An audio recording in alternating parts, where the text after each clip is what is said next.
Welcome to Escape This Podcast, a show that's a mix between tabletop role-playing and escape room puzzles.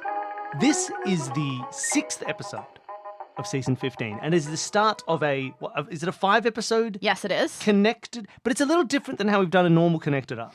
Yeah, so all the previous ones have been one long-form connected story by the episodes, and I've tried to make them sort of standalone rooms, but with the one narrative holding them together. This time I've gone more like how immersive theatre seems like it works, where you can follow one bunch of characters in the same location, and the stories may never interact with each other. Maybe there'll be some slight Easter eggs, maybe you'll see the same character pop up in more than one, but in general, no, just same setting, completely different stories. All right, and for our first story... Billy, you haven't said the name of the arc. Oh, I'm sorry. The name of the arc is, can I remember this right? Oceananigans? Thank you. When Danny came up with a name for this one, she said, here's the name. I'm not going to change it. This is not for approval. I will take no questions. This is what the name is. So it is Oceananigans, like the word ocean, that's also the word shenanigans. For the first episode, we have 2 returning guests, though I don't think you've played together from my memory. Ever in your entire lives have you done anything together? No, you do know each other. We have returning from the side quest inn, it's Toby. Welcome back, Toby. Hello, thank you. I am happy to be back. I'm ready for some Oceananigans. Thank you. Also, it's a great name. Thank you. Yes, it is a pretty good name. I didn't actually have any. You don't need to tell me that. I didn't have any objections to offer. And also returning from Level 1 Geek, which last time was very much a sort of a Twitch-based tabletop role-playing show, is now a YouTube and podcast-based network. Level 1 Geek. Welcome back to the show, Tori.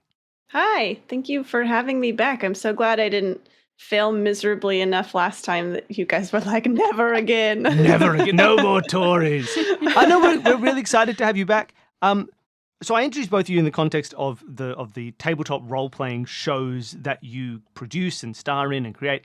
In the same order I introduced. Toby, do you want to tell people a little bit about the side quest inn and what's going on? Yeah, we are just a podcast. Not just a podcast. We are. I mean, we podcast. We do an actual play we've done Starfinder.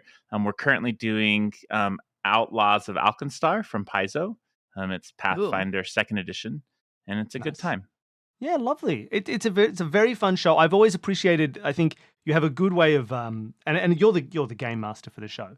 But I think you have a very good kind of collaborative atmosphere with your players, where often characters will be introduced and someone just goes, "That's me," and then they just start being NPCs, and you have this, and you end up with this really kind of organic and interesting interaction between the players. And I think it's sort of the standout quality of what your show does really well. It's kind of become our thing. Yeah, it's kind of become your calling card. And we just have to run with it because it's what happens. Thank you. And then, Tori, do you want to give a rundown of what's going on with Level 1 Geek? Gosh, I don't know exactly when this episode will come out for you guys, but I think there's a chance that by the time this episode airs, our first episode of season 2 of our show will be out in the wild. We are also a podcast. We also do YouTube. We video record the podcast and release it in both formats. So if you're a video person or an audio person, you can find it at Level 1 Geek. But we are currently playing Pathfinder 2nd edition as well. And we're playing through the Stolen Fate adventure path, which came out, I don't know, sometime last year, I think. But yeah, we have a good time. There's also there's a recent episode of the Level 1 Geek podcast, I think between seasons, of where I joined for a little bit. We played my gosh, Stewpot. Bill, I can't believe I didn't say anything about that. I know, I'm terrible. We played the first sort of Stewpot. session of Stewpot, where I was a weird dwarf druid, Dugbor, who had given up his foresty ways to start a tavern with a bunch of friends. Yeah, that was a lot of fun. If you want to see little clips, you can see a few clips of Bill just up to his old nonsense on our Instagram. There were just so many, I was pulling clips. little shorts of these, and I was like, man, Bill is just so funny. So it was a lot of fun playing Stewpot with you. Yeah, it was great. So yeah, people can go and check that out as well. So this is an escape room show. Oh, yeah. And every time we have guests on, we ask the same 2 questions. You've answered these questions before, so this is more of an update. Starting, maybe we'll go reverse this time and start with Tori. Any updates to your escape room experience since last you were on the show? I really wish that there was, but I think the only update maybe, although I'm trying to remember when exactly this happened compared to when I recorded with you guys, Yeah, right. but I went to an escape room with you guys Yeah. in LA, which was True. so fun. That was like, I don't know, a highlight of my life. It'll probably make the top list, the top 100 list of something. But yeah, it was really fun. I think that was probably the last escape room I did. Which that escape was room- almost a year ago. I remember It was going a into long the escape time room. Was that a zombie one? Yeah, Or- yeah. It was that zombie. Yeah. And I remember Danny and I were both a little nervous of like things popping out. We don't and know how much jump scare to expect. Yeah, you never Yeah. know. Some escape rooms love to be like, here's a zombie. Yeah. Bah! But Wanna get ya? Bill was like brave enough for all, like we just were like, Don't okay, know Bill, if I was. go check that door. There's a thing that's popping out over there. Just go look at that for us, huh? We have since done another zombie room, and I was the only one in the area who could stick my hand into the mystery hole in the game. Oh, no that's one likes the also mystery tough. hole. Yeah. Yeah. And then, Toby, what about you? Do you have any updates to your escape room experience since last you were on? It doesn't count, but I've thought about doing some. Oh, well, that counts. That counts. I actually was talking to you about recommendations of Vegas escape rooms. Yes. Now, Vegas, I feel like we don't have a we good don't handle know at all. Yeah. And I didn't end up going to one, but I wanted to. I had the aspirations to. But I made it out of Vegas, which feels like a big escape room. Yeah. Is getting out of Vegas. So Then the other element of this show is escape rooms mixed with tabletop role-playing. And obviously we've talked about the fact that you both have tabletop role-playing shows. Any other interesting little tidbits? I feel like you should just say in your proudest, most confident voice how long you've been role playing for. Is that what we're doing? Yeah. We're gonna figure out whether you're real fans of the game. Real confidence. Well, why don't we No go? hedging. Okay, let's do that. Toby, started with you. How long have you been playing tabletop role-playing games? 25 years. Excellent. That's a lot of years. Tori doesn't look happy. What's crazy is Toby's only 26 years old. I'm actually 24. Let Oh my that God. marinate. I had a hyperbolic time chamber. And then, what was your first ever game, Toby? 25 years ago, back in the distant past. What was the first game you ever played? It was Dungeons and Dragons 3rd edition, so before 3.5. Ooh. And I remember most of my I actually vividly went. I don't have a lot of vivid memories, but my first time ever role playing is one of my most vivid childhood memories. Oh, wonderful. How nice. Oh. And Tori, equal confidence. And Tori, what about you? How long have you been playing tabletop role-playing games? I've been months. playing for 9 years. That's a That's good, a Which good is not amount as of many years. as Toby. No hedging. Okay. No hedging. 9 years. 9 best long 9 years. years. Beautiful. And probably, same question, what did you start with 9 years ago? It was the first ever game. Shocking now in hindsight that I stuck to this hobby, but I started with Pathfinder 1st edition, which I now call Mathfinder. And I don't understand how I was introduced that way and decided, yeah, I want to do That's this the all one. the time. But yeah, that was my first game. I really think that if I had been introduced to these games earlier, I definitely would have like been into it. But I didn't discover them until like after college, actually. I was like, my friend was working on me for months. He was like, you have to play it. Like, come on, play this game. You'll like it. I know you will. And I'm like, I don't know. Like, I don't know if I'm to that level of nerd, like, and then he finally forced me into it. And I was like, oh, this is really fun. And also I had all the same misconceptions that a lot of people have about like, you have to be a real big nerd to play like D&D and stuff like that. That's just not really true. I mean, I am a really big nerd, but you don't have to be to play these games. Nah, yeah, you do. You got to get real into being a big nerd. You want to play them right. Well, wonderful. Look, I think we're probably ready. I to think get we want into some the room. Oceananigans. I think we need some Oceananigans. This is part 1, which had its own subtitle that I don't know if we figured that one out, but will have been figured out for the audience. We'll get. Everyone's seen it by now. I did mean to tell you, Danny, that I really love the word shenanigans, just generally. Like, that's just one of my favorite words, period. So I love the name. I have no notes. And right now, like, this room has nothing to do with the ocean. It's just, I really like the word shenanigans, and I wanted to be Irish for this one. Yeah, true. I'm a men's rights activist. I call them he-nanigans. Oh, okay. Where are we? Let's go into the escape room. All right. The two of you are going to be merged into one human for this. I hope you're comfortable with that. We did. We signed up. Let's do this then. There's a conflicting swirl of feelings going on inside your skull. For a moment, you're struck with elation. Then it's gone and there's nervousness. Then that's gone and you're in total relaxation. And then that goes and there is pain. Piercing, agonizing pain. And that doesn't go anywhere. Your eyes jerk open to an unfamiliar ceiling. The room is small, and a faint hum vibrates the bed you're lying in. There's movement. A uniformed person in their 40s or 50s is adjusting something clamped around your finger, attached to some cables in a small machine. Something medical. The person notices you looking and smiles. Oh, you're back with us for good now?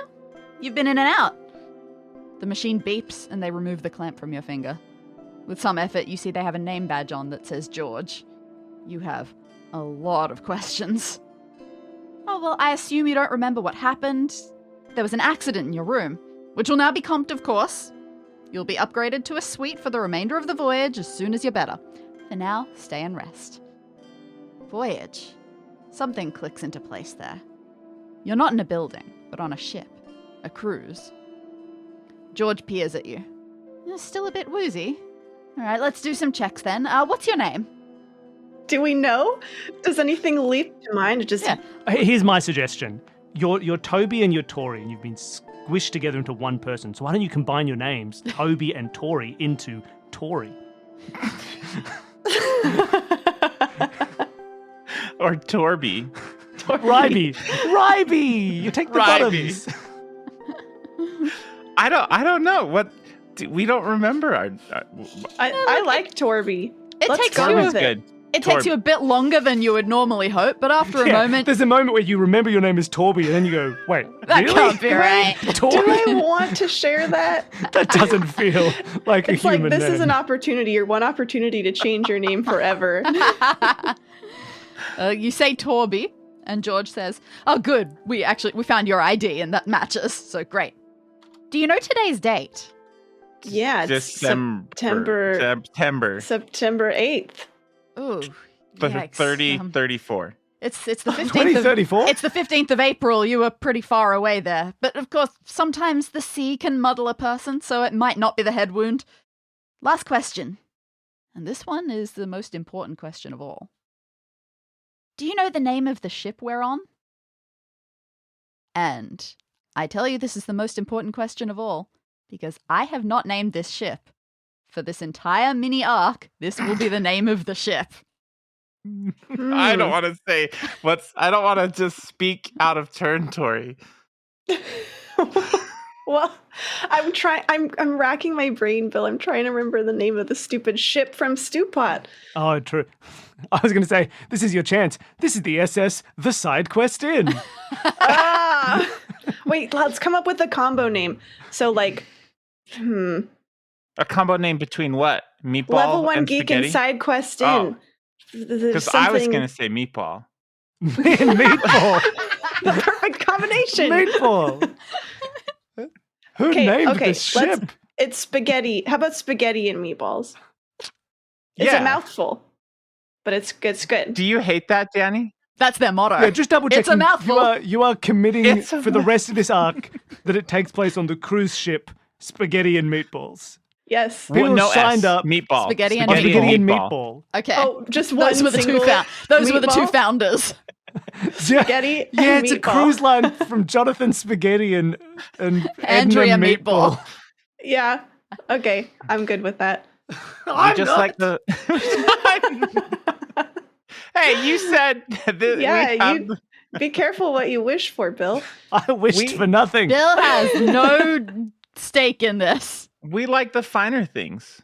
You tell George the name of the ship very confidently. This one you remember. And George nods.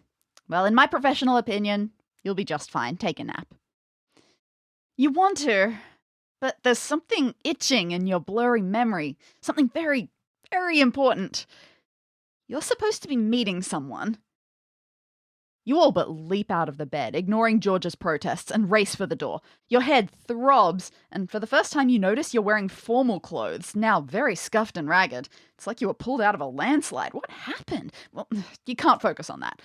You strain your mind. You're meant to meet someone at their room. You're nervous about the meeting, but it is essential, absolutely essential, that it happens right now. Oh, you run around. You don't remember much of the layout of the ship, but your feet carry you all the same.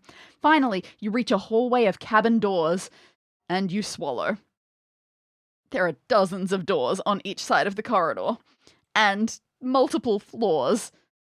Where do you even start? Worse, what if you find the right door and don't remember what you're supposed to do once you've found it? You feel helpless. Oh, there must be some way to jog your memory and figure this out. And that's it. That's your opening. We're in a hallway? You're in a hallway dozens with of doors. And multiple floors. You could go to bunches of different hallways as well. Oh my gosh. Well, do we see anything on the doors? Nothing of note. It is just a horrible, horrifying maze. Wow. This is dramatic. This is dramatic. This is stressing me out. Honestly, it makes sense if there's so many hallways and doors. It's like a giant spaghetti bowl. It's tough to That's what it's named move after. around. We're still trying to make this name work. So we're supposed to find the room for the person we're supposed to meet. Yeah. Do you want to just like run down the hall real quick? Just like see if there's any markers on the doors, or like sometimes people have like weird, like their breakfast orders, or like they'll like write on the whiteboard, like this is the so-and-so family. Totally like reasonable idea. It seems like you must have decided to start with the most dull floor of them all, because there is nothing of note. And there are a lot of floors to choose between. We need to find a map. We need a map of this ship. Are there fire escape plans anywhere? You don't see them here. Oh no. Is there anything on our person? Ah, that's a good question. Now you're thinking. Look, the ship doesn't mean much to you, and it's terrifying and confusing. But maybe you can help you.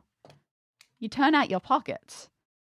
Oh boy, okay. All right, immediately you understand not everything, but a lot more becomes very clear. You understand this urgent nagging feeling that you're supposed to be somewhere meeting someone, because in your right shirt pocket, you find an engagement ring. Oh, wow. You examine it, you see engraved on the inside, it's got your name, Toby, and another name, Jen. Oh, okay. Your past and future selves will not forgive you if you screw this up. You have to figure out where you need to go now. Once you've recovered from this shock of seeing the ring, you shift your focus to other things, and in one of your other pockets, you find a sheet of paper with words written in what you are quite sure is your own handwriting. Can you repeat our beloved's name? Jen. Jen. Jen. I did 2 N's. I will fix that. Get rid of it! Get that out of here! That's a weird way to spell Jen. Is it? 2 N's? 2 N's? That seems excessive. Is it too many N's? An excessive number of N's, Toby. How many N's can you fit in Jen? All right. For people at home, you can see this pocket note. Tori, would you like to read this out for the people at home? It is a to-do list. It says at the top, to do, : set up challenges with a nice little, so this is all written in black, but then there's green ink that's written over it that says done. Second, come up with hint to get her started. Then in green, it says fuel lover, but then it's crossed out. And then below that in green, it's written fleur love. And then the third item is come up with separation method. And then written in green below that, there's 2 circled like formulae. One is divided 3 or 4. And the other one is not divided 3 or 4. So this makes perfect sense to me. I don't know about you, Toby. I've already solved it, so me too. I'm just waiting for you to catch up. Oh, thanks. So we set up the challenges. Done. That's done.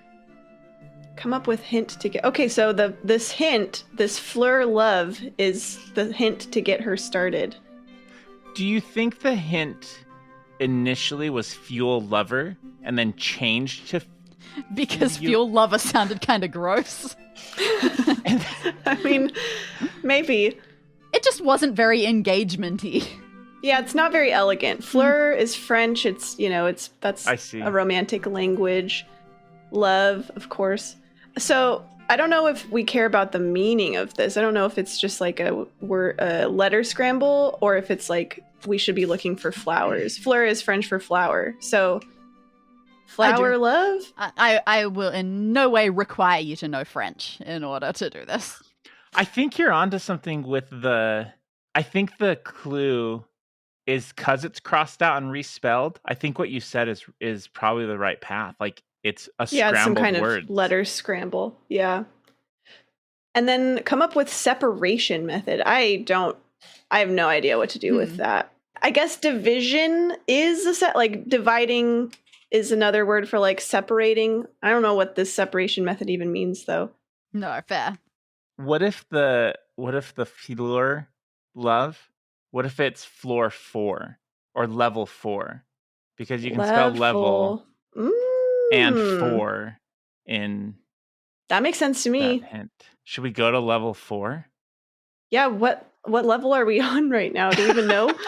Impossible to tell. You don't know where you were running, but okay. You feel great about that. It just it clicks into place. That feels perfect in your scrambled brain. All right. You head for the lift at the far end of the hallway. You press 4 and wait. When you arrive, you immediately calm down because you found yourself in yet another corridor of doors, but this one, not all that long compared to the others. There are 8 doors to your right and 7 to your left. All these doors are closed, of course. Oh, hang on, except one. One of them is wide open. And you can pick which door it is that's wide open, just as a show of good faith that it does not matter which one is wide open. Okay. How about the third one on the left, Toby? How does that feel to you? That sounds good. Like going north. What? Third on the left. What? If you started at the bottom, third up. Third the up. Bottom of the paper or the top of the paper. Like I think from our perspective where Torby is standing, it's the third one on Torby's left-hand side. So place Torby wherever you like on your picture. And the left-hand side for Torby is the left-hand side of this hallway. It shouldn't end up with a horrible scramble, no matter how you do it. Torby's actually standing on their head, so their left is the right. Oh, no. I'm so sorry. No. So yeah, that one is third from left. So yeah, that one is wide open. And there is another door, the one right beside it actually. It's a little damaged, you think? You think you see a small hole in it, about waist height. A hole in the door? Yeah, the next door has a small hole in it. Like how small is small? Size? Yeah. More like coin-sized. But what type of coin? A nickel, a dime, an Australian 50-cent piece? Good question. I don't know how to compare those. Beyond that, all the doors are shut and intact. One of them, another of your choice, has something hanging from its handle. A do not disturb sign, a menu, something like that. Bottom right. First door on the right. First on the right. Does that sound good? Yep. There are some coloured stripes painted along the floor, which you think are to help direct lost people to where they want to go. So just some lines running all the way up and down the corridor. Long lines like strands of spaghetti. Wow. Strands Are they of kind different of like coloured spaghetti. marinara colored? We'll find out, won't we? Yeah. I guess so. At your end of the corridor, near the lift, there is an inbuilt bench against one of the walls with an oldish style phone sitting on it. And there's a sign there that says Help Station. And down the very far end, on the left, you can see a metal cage sort of area. You know, the kind of space set aside for storage? Right. Well, you've got this weird checklist. You've got a ring. You've got some idea of who you are. Let's get this evening back on track. Well, do you want to go be creepy and look in the open door first? Yeah, or the hole. Oh, do you want to be extra creepy and look through the hole first? Yes. Okay, let's do that. Yeah, all right. So this door is locked, but it's pretty peepholey, so you bend down to peer with one eye through this hole. It's just large enough that you should be able to see through it. But frustratingly, it appears that all the lights are off inside, and you see nothing but blackness. Okay, maybe we try next door then. Yes. The open door? Yes. Yeah. You cautiously step through the open door. It has the layout of an ordinary, rather spacious cabin of a ship, but it's got nothing except the basic furnishings. It's clear that no guest has slept here on this voyage. You do a lap, which doesn't take long. It's not very interesting. On your way back, you do spot something on the wall beside the door, hidden if you opened it too widely. Looks sort of like a fuse box. It's got lights and switches and dials, but right now everything about it says that it is off. So let's take a look at that, and I will probably need to explain because it's mostly rectangles and circles. Yes, for people at home, you can see this fuse box image. If you think you need to explain, Danny, would you like to describe it? No, let's find out. Let's see how clear I've made it. Toby, would you like to describe this for the audience at home? Yeah. So it's a fuse box. It looks like the top has 4 dials. Yes, it does. That number between 0 and to 3. All of them are set to 0 right now. And then below that, there's what I'm guessing. There's these circles that I'm guessing they're light indicators. Yeah. They are lights. And they're like in a diamond pattern. And then below that at the bottom, I'm gonna guess are the actual fuses that like go into a fuse box. They are not fuses. They are just buttons. Buttons. There's buttons on the 4 buttons on the bottom. Yeah. Any fuse plug-in whatevers, that's going on behind the scenes. You don't get to see that. 4 buttons on the bottom. Are the lights lit up right now? No, everything seems off, as off can be. Should we start turning knobs? Sure, why not? Or should we look at all the other stuff first? Like, should we? We could keep looking, but okay. I want to say this before we leave the fuse box behind. It does make me wonder about the 3 or 4, because there's like numbers 3 on the dials, but then there's 4 lights and 4 things. I don't know what to do with that right now. I'm just sort of calling it out as it seems like it could maybe be related.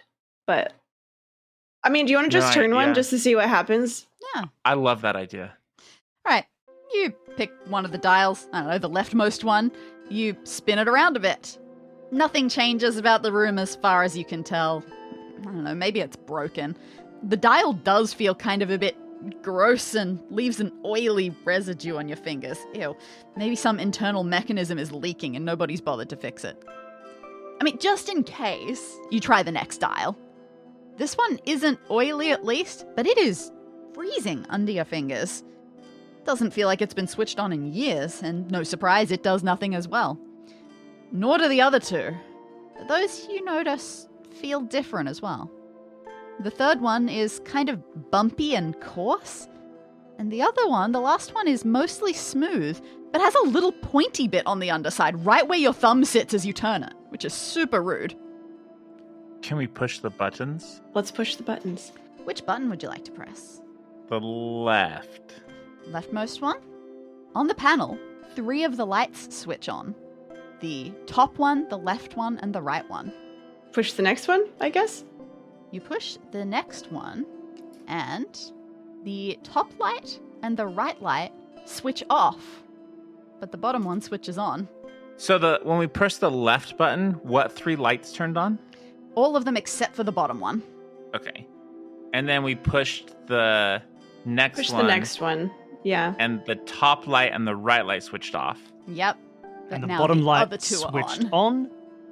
Bottom light switched on. Okay. So currently the bottom and the left are on. Okay. You want to just push the last two and see what happens? I think so, yeah. Okay. Do you want to just like go 3? Yeah, then we'll go 4? one Do you at want a to time, turn? yeah. Do you want to turn any of the other ones off first? Anything like that?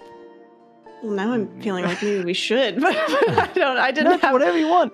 We can do the next two in order. Let's just push them and just see what happens, and then we can Yeah, I like that idea. start fiddling. Okay. All right.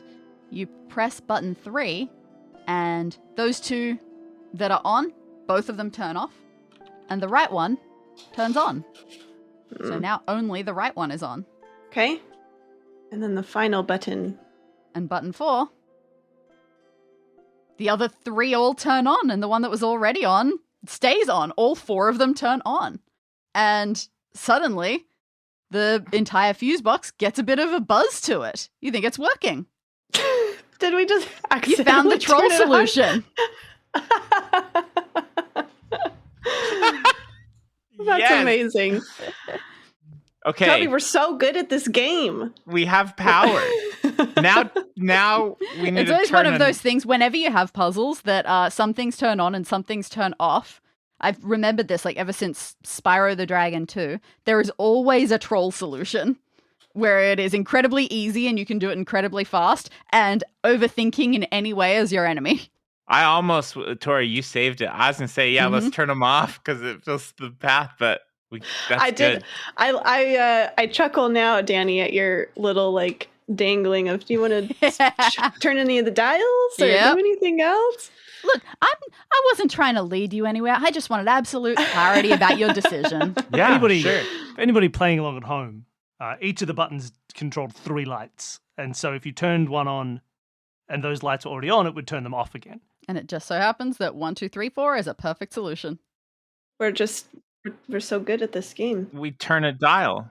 Oh yeah, because that was the lights one, right? Or wait, are the lights on? Sorry. The lights, All the 4 lights on the lights are fuse on. box are now all on. Or the cabin lights. Oh, like you go back to the peephole, Sure. still black. Okay, so we probably do need to turn a dial maybe and see if we can turn something on.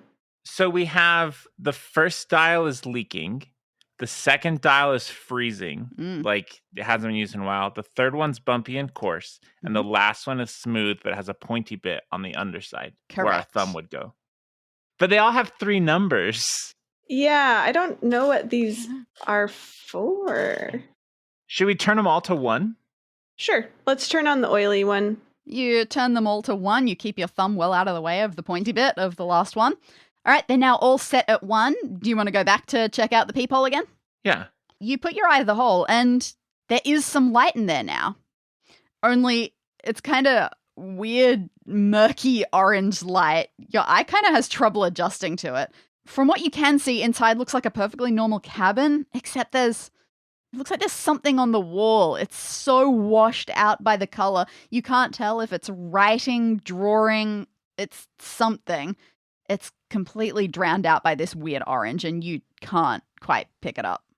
Do you think we have to turn the knobs to get the right light color? That's what I'm guessing. Yeah, could we like adjust? Let's like put the freezing one to like 3. You try some various mix and matches, but I'm going to go with there are enough possible combinations here that just stumbling upon the correct one is unlikely. But if you just try to mess around with it and get some other random combinations, the light will shift a little, but it will always be a weird, murky, washed out color that leaves you unable to see what's there. Interesting. So maybe we go look at the other stuff, like the phone. Plenty of other stuff. Yeah, and then the sign on the door. Yeah. Yeah. Oh, and the storage cage. I forgot about that too. Yes. There's a few things. What would you like? Let's do the phone. Okay. Do you like that? Okay. Yeah. It's the kind of phone that sits on a desk. It's got a receiver sitting on top and everything, and you're going to get a picture. I thought there was more of a build up to that. I don't have the picture And you ready. get a I don't know picture. what to tell you. You know what a phone looks like. Yes, for people at home, you can see this in the show notes, but Tori will describe a phone to you. Yes. So this looks like sort of an old style kind of payphone. Like there is we've decided we don't know exactly what the picky uppy part is called, but the picky uppy part is pink. I don't know if that matters, but it's pink. And then the box on the wall has your normal, numbers, but then the letters on the keys are various colors. So, for example, on the number 2, there's ABC. A is blue, B is red, C is black. I will not exhaustively describe all the colors for you guys, but call. they are various colors, including blue, red, yellow, and black. It looks like that. Those are the options. And then at the bottom, there is a little message that says, for help, call 7447-6283. And those 4 sets of number, or the 2 sets of 4 are kind of broken into like 2 groups of 4 numbers, if that makes sense. That is how Australian phone numbers work. Okay, well, I learned something new today. Okay. What do you think these letter colors mean? I don't know. Do you want to just call the number and see what happens? Great idea. Yes. Do we need help? Help, I don't know who I am or where I am or what's happening right now. Oh, I can't wait till you get to say that. You dial the number written on the base of the phone. It rings just once before an automated voice comes through. Thank you for using the Spaghetti and Meatball Staff Helpline. Please state your 8-letter verbal password to connect to the operator on duty. Oh, I'm guessing we don't know that. Mm-mm. In a panic, I hang up the phone. Fair enough. It was an automated voice. It can't be offended. So some of these letters are black. Some are yellow. There's fewer yellow than there are other colors. Okay, this is a dumb millennial question, but are these other keys, like the C and the R and stuff like that, are those like normal phone keys? That is a very good question. This is a normal free stock image of a phone, so I guess somewhere they're normal. Let's just say it's a weird ship phone. Okay. That's fine. Oh, man. So just looking at this, I'm kind of like trying to separate out by color, like A, G, H, L, O, Q, R, X, Z are all the blues, but I don't know. I don't really feel like that's. I tried to go with, the old texting, like 7 would be P and then 2 4s would be H. But it didn't spell anything. Oh, wait. I did it wrong, though. I don't know if it... Wait, okay, hang on. I still don't think it's going to spell anything amazing, but give it a go. H, P, M, A, T, D. T, D. Nothing. Yeah. I just thought I would try. I liked it. Yeah, that's a good idea. If I hadn't used that in a recent room, I probably would have done it here. Oh, okay. Is there anything on the bench? That's all. It's basically just like, a weird little divot in the wall with a bit of wood there. So there's not really much to it. And the operator asked for an 8-letter verbal password. 8-letter verbal password. Okay. So we're looking for 8 letters. Toby and Jen is 8 letters, depending on how you spell Jen. Jen's spelled with Jen. Jen's now spelled with 2 N's. Yeah, perfect. Okay, do you want to keep looking? I don't feel like I have any blast of revelation here on this. Okay, still a couple of things for you to look at. We're right by the hanging sign, if I mapped my hallway correctly. Great. Mine's mapped that way too. You take the card hanging from the door handle, and as you sort of suspected, it's a room service menu. Okay, this occupant has ticked a lot of meals that they want. This is either a room packed with people or it's one person's order for like a week. Because you are going to see what they want. Yes, for people at home, you can see this menu, but I would say Toby can read it, but there's a lot to read, so maybe you can swap off reading services. Do you want me to start? Please. Menu selection, starters. It says cheese platter, mild. These are all checked as well. Cheese platter, mild. Cheese platter, sharp. Spiced duck spring rolls. Roasted cauliflower with sake dipping sauce. Prawns and sticky butter sauce. Seasonal vegetables and red wine marinade. Palate cleansing frozen sorbet. Then there are the mains. Beer battered snapper with sharp aioli. Marbled topside beef steak with creamy peppercorn sauce. Pork tenderloin with rum glaze and sticky applesauce. And then the desserts. Sharp lemon curd meringue. Frozen chocolate mousse, which sounds excellent right now. Coconut How? Just rough. This is rough. Rough? This is coconut Okay. rough. Yeah. I don't Coconut know what rough? that is.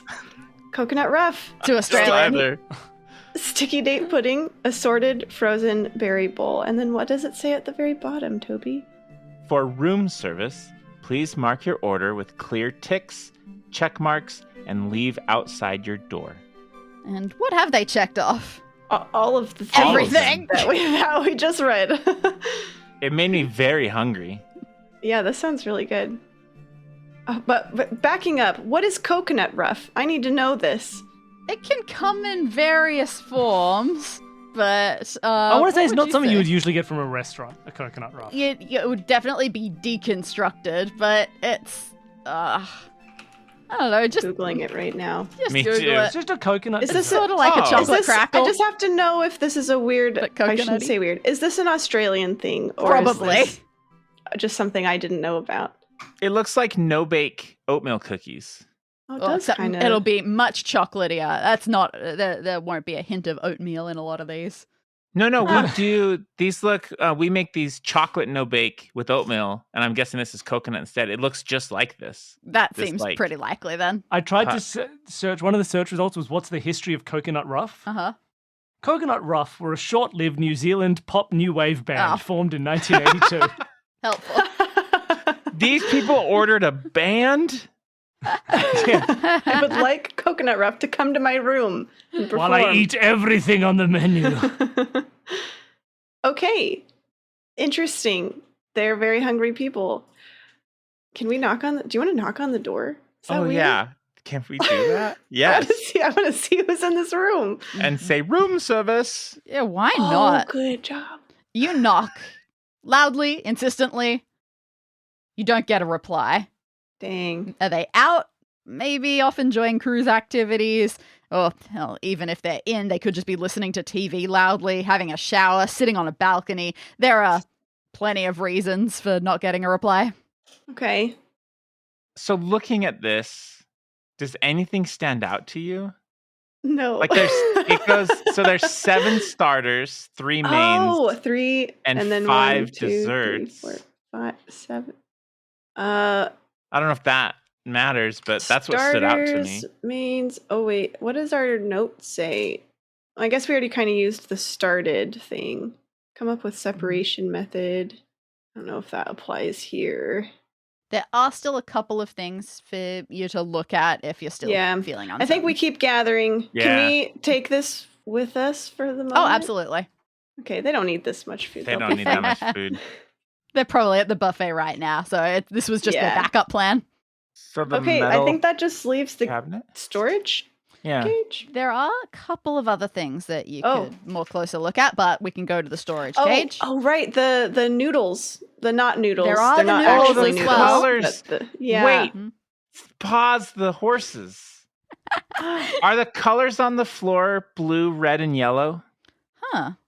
Okay, so you look at these stripes and you think they're meant to lead guests to different important locations if they've forgotten their way, like follow the yellow line to get to sickbay, that sort of thing. And from left to right, the stripes are red, blue, yellow, black. The first one's a spaghetti in a marinara sauce. Next one's blue. The second one is blue. The third one is just plain spaghetti. And the Next last one one is is squid a ink squid ink spaghetti. spaghetti. I like Red, the blue, second one. yellow, black. Second one is blue. Second the one is ocean. blue. It's just to represent the ocean. Do they go anywhere? They would follow their ways to the lifts Oh. or to the emergency stairwells, all Okay. sorts of things. So yeah, they run all the way along the hallway. Okay, that seems important later. That it Yeah. matches the phone colors. Yeah, I still don't know what to do with it, but it's Same. good to know. Agreed. Okay, cabinet. The storage area. Yeah. Yes. Right. So this storage area, it's cordoned off. It's like chain linky sort of fencing and door. And inside you can see, because it's just chain link, there's a machine or device of some sort about the size of a computer in there. This looks like it's a storage area for the ship, not for guests. It's just far back and unfamiliar enough to you that you cannot tell what it is from here. And you would get closer, except that the door to this storage area is held shut by a big, weighty lock with a very large keyhole in its front. Okay, so we need a key. Yeah. I'm looking back through my list. I don't think there's anything else that we haven't looked at. At least not anything that was like named obvious. I guess for the sake of being thorough, is there anything on the ceiling of this hallway? No, the ceiling is fine, but I do have 2 other things in my observables for you to look at. One is something that you do know is around, and one is just a more general, holistic look at the doors as a whole. I feel happy to just give sort you of that. the run up and down the hallway, see what these doors are all about, kind of thing. Exactly. Yeah, okay. Can we look at the doors? we walked all the way down the hallway to find Exactly. to look at the storage cage. You would have noticed these, but it's one of those things that when you notice doors, do you really notice doors? Yeah. So you take an actual look at these doors to properly process what you're seeing. And the doors are evenly spaced along both sides of the corridors.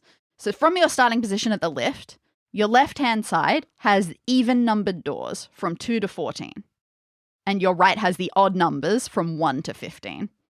Oh, okay. And aside from the couple of odd ones that you've already noticed, all these doors seem identical.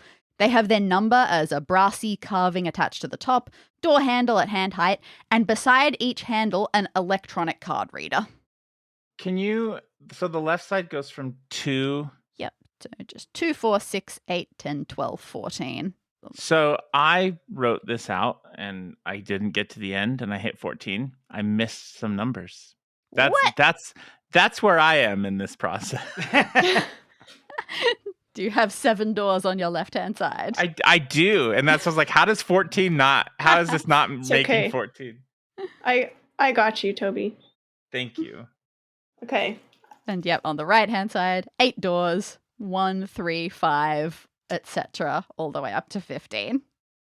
Okay. And there's key card readers on all of them. Mm-hmm. And then their colors are unremarkable. Correct. Okay. Interesting. Are they all locked? You just run along.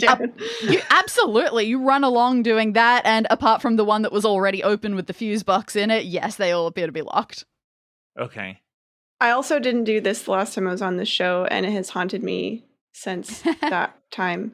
But can we go back into the room that's open and check that door, the back of that door? Is there anything on that door? What a good idea. I gave you this as a freebie that behind that door was where the fuse box was. The door itself is unremarkable. Okay. I forgot that there were rule. So many doors that I didn't want to intimidate too many people. That said, there is a variant of this of check the door that you can use in this one. There's the lift that we came from. There is the lift that you came from. Oh, okay. Good idea. What's weird about Tori? The lift? Look, you head back to it to take a closer look. You weren't paying too much attention to it. Your brain was kind of on other things. Its doors open for you invitingly. All its numbers buttons are lit up, waiting for one to be pressed. Oh, there is one thing you didn't notice before. A very small handwritten sign taped to the opposite wall. And it says, "Reserved for Smith and Party." Oops, you didn't realize this lift was reserved. Hopefully Smith will make an exception for you. Or maybe Smith is all part of your plan, and you're Smith, and it's reserved for you. You don't want to overthink this. But it says reserved for Smith and Party. Is right. And it's just on like a little kind of like just a little handwritten sign. Okay. Yeah, not even a proper like permanent placard. Oh, gotcha. Just very temporary.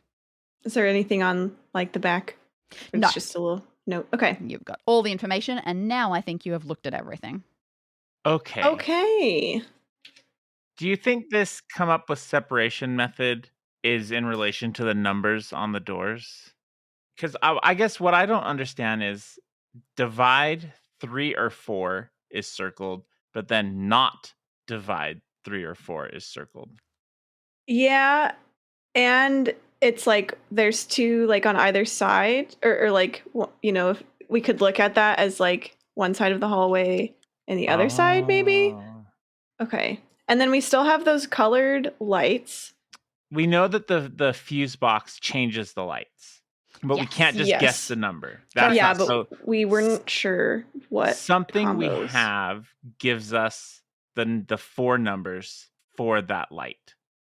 I mean, it seems like we potentially have what we need for the phone. We just don't know how to put it together yet. Like we have the colored stripes on the floor that coordinate with the phone color. And they go red, blue, yellow, black.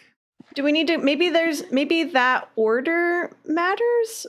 Oh, I see. Like red, blue, yellow. So like, okay, let's just, I don't know if this is gonna work, but let's just take that order. So like red on the first one is B, and then your next blue is G, yellow is I or K, black is N. I don't think it's not spelling anything. Yeah. And we know that the helps thing wants us to give an 8. What was it? 8 letter verbal password. Yeah. Yeah. I think you're right though. Like the way the because I can't imagine what the lines outside would mean if they're not connecting to rooms. It seems like they're truly just a key to solve like the this. order. Yeah. So I think you're right on the order, because why else would the lines be there? So it's just how do we circling. Make that order fit the phone? And it's an 8-letter. Yes. 8 letters, not 8 numbers. Okay. Okay, we know the lines. We know the lines outside coordinate to a code or an order. And so we need to know where to start. So if we are going to go off red, and it's maybe not 2. Yeah, how do we know where to start? What about the phone number at the bottom? Does that give us anything? Oh. That's 8 numbers. This is it. Okay. I think you cracked this. So what? Right. So 7? 7 is red. That's an S. And then 4 is the blue is G. There's 2 blues there. So maybe it's H. Oh, there's no yellow. Oh, there is. Okay. 7. Back to 7 for black, which is P. So if it is H, if we're going off that. Oh, then it would be ship something. Yeah. Ship. So ship, and then 6 is red, M. M. Okay. 2 is blue, A. It's going to be mate. Shipmate. I think. I don't know. 8 is yellow, T. T. Yeah, and then 3 is black, E. Shipmate. Shipmate. I think I'm partial to skibmate, but well, we spent so long in the playtest doing exactly what you do, which is when you put a G. Isn't this wild? When you try and say it with a G, you can't it makes say you the say P. it with a B. You said skib. Skip. But if you say the P, it makes you say a K. Work. Isn't this wild? Wow, you cannot so do true. SGIP. It doesn't work. Skib. Okay. It doesn't work. That is so weird. Yeah. Anyway, Okay. Shipmate. So do you want to? Oh, I assume that's our code. Should we just try it? Yes. you pick up the phone. It prompts you for the password again. You say shipmate. There is a moment's pause, and then Thank you. Please hold while we connect you to the operator on duty. you don't have to wait long. Pretty soon, there is a human voice on the other end. If it's George. No, hello, this is Brian. What do you need? How do you explain your problems? I have a huge order of room service, and I have not seen one shred of that food yet. Who do we get as many questions to Brian as we want? Yeah, absolutely. Say whatever Hey, you this need. is Brian. You may ask me 3 questions. Wait, can we ask whose room is getting all that food? I don't really have information like that. Like, this is just usually a helpline for the staff member on duty for that floor to call if there's any extra stuff that they need. I don't know that much. Wait, do you work here? Yeah, shipmate. Yeah, good point. Can't argue with that. Shipmate. Brian, how many people were in are in the Smith party this floor was reserved for? Great. Oh, I gotta be honest, I don't know anything about your specific floor. That's not the sort of information that I have. Brian, what would you say you do here? I help the floor operators. Do you know how to work a breaker? A little bit, but I mean, you just make sure that everything's turned on, right? once the lights are on, everything's all good. But like the numbers 1 through 3. Oh, the numbers? Oh, that varies. That just depends on what you want. Look, you know what? Honestly, this phone call is giving me weird vibes, so I'll just tell you what I usually tell people. Open up the lockbox under your bench. There'll be some good emergency stuff for you in there. There's a lockbox under the bench. Oh, of course, Brian. They taught us that day one. Thank you for nothing, Brian. I'll be reporting you to the ship captain. What did I do? Brian's like 17. Oh, We I hang feel up bad on now. Brian. We hang up on Brian. He was trying to put on his big boy voice and it didn't Oh work. boy. Oh, Well, Brian. there's a lockbox under the bench. You'd think you would supposedly. have seen that. You'd That's think you'd have what I noticed if a think. big box was hidden under there, but I mean, whatever. You get down on your knees and look around. Nothing stands out. Okay, you run your hands along the entire underside of the bench. No gum, which is nice, but yeah, nothing. You sigh, you begin to crawl back out. When suddenly, the floor under your left knee gives a creak. Ah. There is a bit of false floor hidden here. You use your nails to wiggle it free. It comes open, and from inside, you pull a small metal box. It's a lockbox. Thankfully, it is unlocked. It's around the size of a standard sheet of paper, which you can tell because when you open it up, a sheet of paper is exactly what you find inside. And you don't know how useful this is in a real emergency, but what the hell, you take a look. I sense a picture. All right. Last one. Last image. People at home, you can see this in the show notes. But Toby, would you like to describe this? It's a paper that fit in a lockbox that's the size of a paper. Mm-hmm. It says floor occupants. These are all odd numbers. I'm guessing these match the hallway, but it says Charlton for 1, Smith for 3, Takashi for 5, Ung for 7, Thurgood for 9, Osmond for 11, Olersby for 13, Oliver for 15, Unsworth so now we're on the right side. Unsworth 2, Underwood 4, Meitner 6, She 8. I hope I said that right. Yep. Schwartz 10, Washington 12, and then Truman 14. The room service sign was on room 1, right? It was. However, yeah. you got to decide that. Just Oh, to okay. emphasize Okay. that I wanted you to give it a room so that you had an image in your head, but it won't be important which room has what things. Got it. In that way. Well, Smith is number 3. Yep. That's You the name found from the Smith. lift. That's something. That is something. Oh, we also picked the open room. Open room, room with the hole, room with the menu. All of that is Yeah. That was all you. decided by you, so probably doesn't relate Yeah. to anything pre-written. Okay. That also means, what if we had picked Smith as the room that was the open door? You could have gone into So- Smith's room. It would have been valid. So maybe it's just the number that's important? Yeah. Smith 3. There's that 3 again. Do we go back to this fuse box and see, based on the info that we have? Yeah, we could go check it out again. So it has, I don't know if this matters. It does because it was told to us.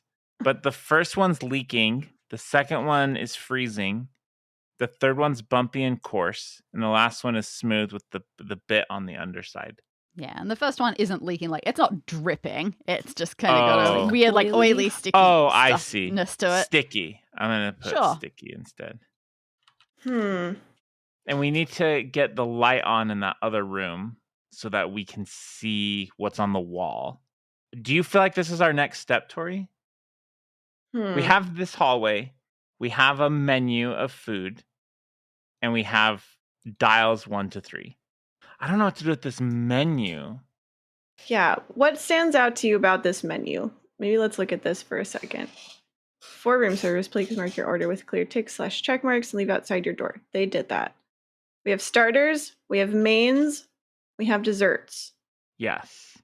Prawns in sticky butter sauce. I don't know what I'm actually looking here. But okay, this is wild. It's probably the wrong direction, but I'm going to talk out loud anyways. There's a sticky dial, and there's prawns Sticky butter and sticky sauce? butter sauce. There's a cold dial, and there's a palate cleansing frozen sorbet. Okay. That's as far as I got there. Yeah, then we've got what like bumpy and coarse. Yeah. Hey, the coconut ruff is coarse. Okay. Or bumpy. And then smooth with a point. Oh, wait. Sharp lemon curd is like a point. Sharp lemon curd. Okay. Oh, wait. Look at the desserts. All that, like, there's sharp, frozen, rough, and sticky. Oh, you're right. I don't know what that does for us, but it's there all in one group. But then you're right that it, like, there have been other one, like the sticky. The desserts match the 4 things. Sharp, frozen, rough, sticky. Right. We have 2 frozen things, which is interesting. Oh. Okay, what if it's the number of times that word shows up? So like sticky, we have, how many stickies do we have? We have 1, 2, 3 stickies. Okay. And then what is it? Frozen? Frozen. We have the sorbet is 1. 2 frozen. 2 frozen. 3 frozen. Sorry. Oh, wait. Oh, No, oh yeah, 2. yeah. No, 3, because the berry bowl? Isn't that, what's the third one at before berry bowl? Or frozen chocolate sorbet, mousse. frozen chocolate mousse. Yeah, frozen okay, berry so bowl. 3. And then it's, what did we, rough is maybe just 1? I don't see another one. Okay, maybe let's just say that's 1. 1. And then smooth? Well, sharp is what we decided, Sharp. right? Yeah. So we have sharp cheese. Oh, yeah. So there's 1. Tori, you got this. 2 sharp aioli. And then Sharp lemon 3. curd. Yeah. So 3. 3? So 3, 3, 1, 3. You try that, and even though you have full confidence in what you are doing, like this feels right to you, it's almost like a bit of your memory remembers coming up with this puzzle, and this was exactly what you had planned. It doesn't work. You put those dials to that, you look through the peephole, and you still can't see what's going on in that room.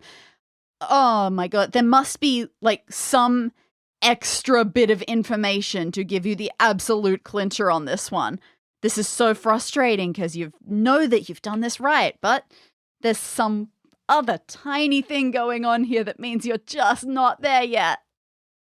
I'm so sorry. Call that one success for the moment. Oh, okay. Okay. And go elsewhere to find this extra bit of info. Okay, well, I'm proud of us. I am proud of us too. Good job, Toby. You too. That was ultimate teamwork there. I would virtual high five. I would physically high five. Hey. Okay, so what's the next so piece then? Occupants and the cage, and then separation that's it, right? method. Yeah, the separation separation method and the method. people I in their blocked room. that one out. I just was like, well, that's not gonna happen. Let's jam on this for 1 second, Toby. What do you think we meant by separation method? What do you think that could possibly be referring to? It's a good question. Divide 3 or 4. Like, is it saying divide mathematically or divide like you're separating 3 and 4? I feel like this corresponds to the hallway somehow, or maybe even the manifest, or the occupants we just got. But how? Like if we divide Smith by 3, that's room 3. That's 1. Is that the direction you think? Right. Okay. Right. Divide by 3 or 4. What can be divided by 3 or 4 on the left-hand side? So room 3 divided by 3 is 1. That works. And then 9 is 3. So 1 and 3. And then 15 is 5. Okay, hold on. Maybe we ignore the sides. Maybe I was off with the sides. Maybe it's just the numbers in general. So divide by 3 or 4. We need to organize those that can be divided by 3 or 4. And we need to organize the ones that are not divisible by 3 or 4. Oh. So 3. 3, 9. 15, 4, 4, 6, 6, 8, and 12. 12. And then the ones that So I'm writing leaves- these down. I don't know if this is the right Okay, direction, good, because but- I wasn't. And then 1, 5, 7, 11, 13, 2, 10, and 14. What do we do with this? It could be first letters of these, maybe spell something. Oh, I see. Just for funsies, let's total the numbers in either group and then also maybe pick out the first letters in either group. That and sounds just like good see- division of labor. One of you do the maths and one of you do the letters. I can add them up. You Okay. find the first letters and You got we'll it. see what we come back with. It's going to be I'm just totaling. okay. You're right. We need to add them. This is good. Let me finish doing this math or this writing. Okay, so the first one is sum times 2 of those numbers of the Sum times 2 so add them up and then multiply by 2 And that was for using the divided, right? for the divided. Yeah. divide And so group. that was taking the first letters of the group who were divisible by 3 or 4, starting notably Yes. with Smith. Thank you. I should Okay. have talked that out loud for you. I was like, wow, spelled that And then- whole thing. The other one is we have CUT. It says cut us out. Cut us out? That's what it says. Cut us out. So the first group was sum times 2, right? Is Mhm. what. So that total is, well, the total of the divide by 3 or 4 group was 57. So then times that by 2 is 114. Mhm. Okay. Okay. You've got 114. What do with it? That is the question. We're looking for a key still. We're looking for a way to fix the fuse box so that we can see what's on the wall. Yes. We haven't used the note card from the lift Tell me more. specifically. What note card from the lift? Reserved for Smith and Party. Smith and Party. So we've got the group. It's reserved for 114 people. Yikes. That's a big boat. It was. So Smith was 3. That was the first number in our Right. Yeah, you have a group Right. of people that includes and starts with Smith. It feels wrong to go to another floor because I think this is where we. But how many floors are on this lift? There are not 114, Okay. if that's what you're Okay, that's a asking. good question. However, does mean that if you tried to type 114, the last one that you'd press would be 4, so you'd end up right back where you started. So it Right, wouldn't actually right. affect you. Okay, I'll push the you can push the buttons. 114. You press 1, you press it again, and then it's like you were really certain you wanted to go to floor 1 and then changed your mind. You quickly press 4, and the lift judders. It's a little uncertain, but then it begins to move as normal. Jazzy music plays over the speakers, and it takes you to floor 1. The doors open and then very quickly close again. It's like, and then they open again and very quickly close again. It's like you've hacked the lift. And then you aren't that interested in floor 1, so it doesn't bother you that much, so you stay in place. The lift starts moving again. Only this time, the jazzy music cuts out, and in its place, there's a soothing robotic voice. Thank you for voyaging aboard the Spaghetti and Meatball. A reminder that no alcohol is to be consumed inside your private quarters. Thank you, and have a wonderful day. And then the lift stops moving. You're back on level 4. Okay. Well, we went for a fun ride, and we now know that we're not allowed to drink inside our cabin. No Yeah. alcohol inside your cabin.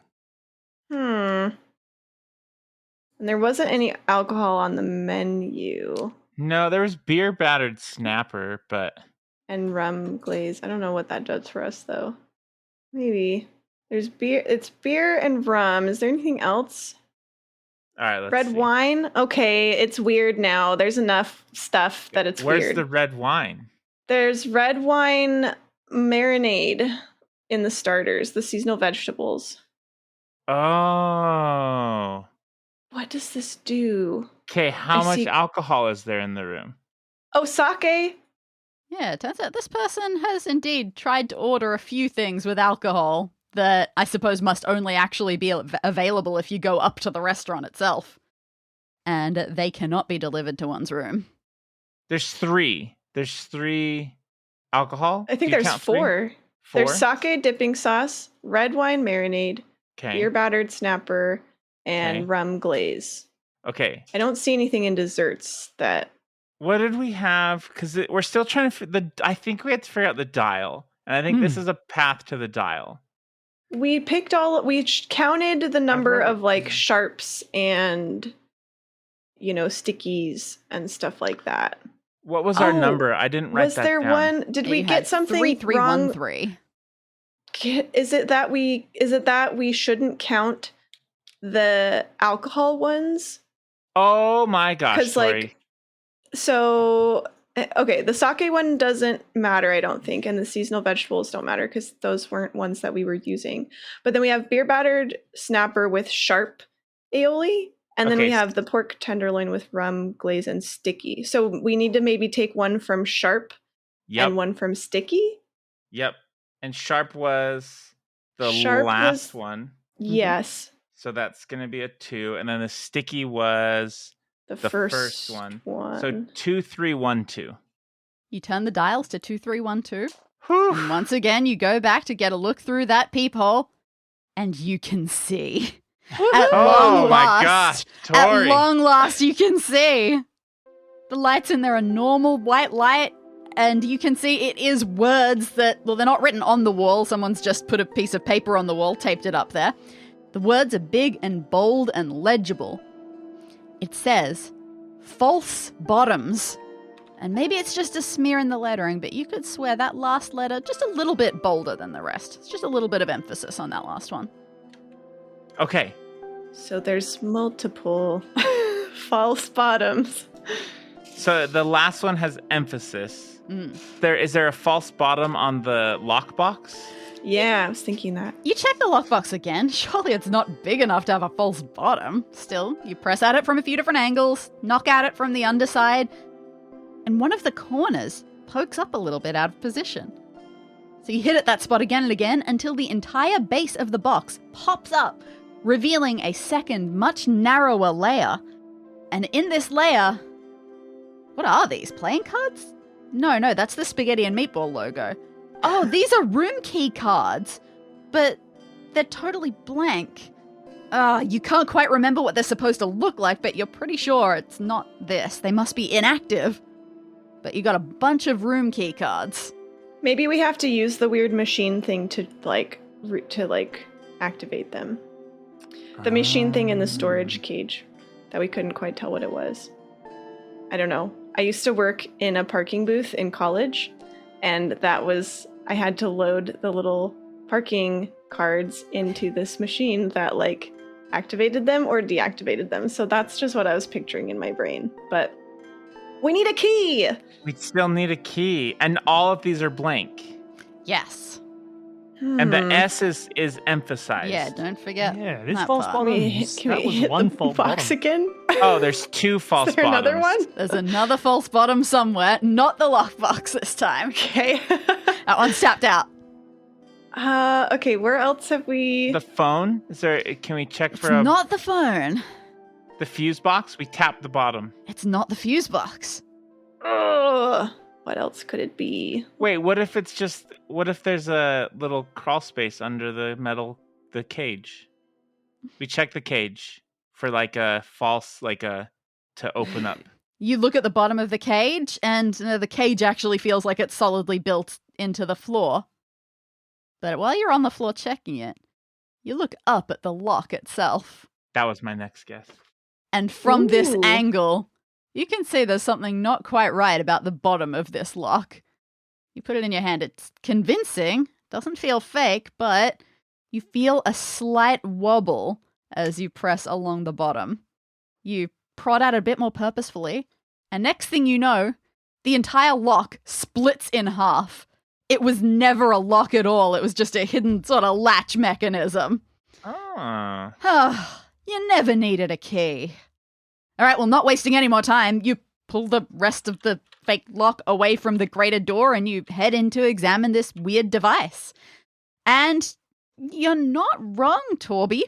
It seems like it's some sort of variant on a hole punch, except instead of one circular punching bit, there are 2 rows of 8 and they're like toggleable. So you could insert a piece of paper or whatever and pull the handle to activate and end up with 2 neat rows of however many numbers of holes that you like.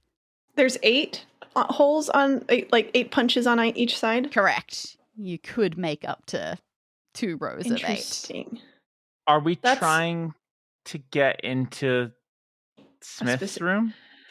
Here's what I'm thinking. There's 8, there's 8 hole punches on each one. So maybe it's like you punch the hole for like the room that you want to get into.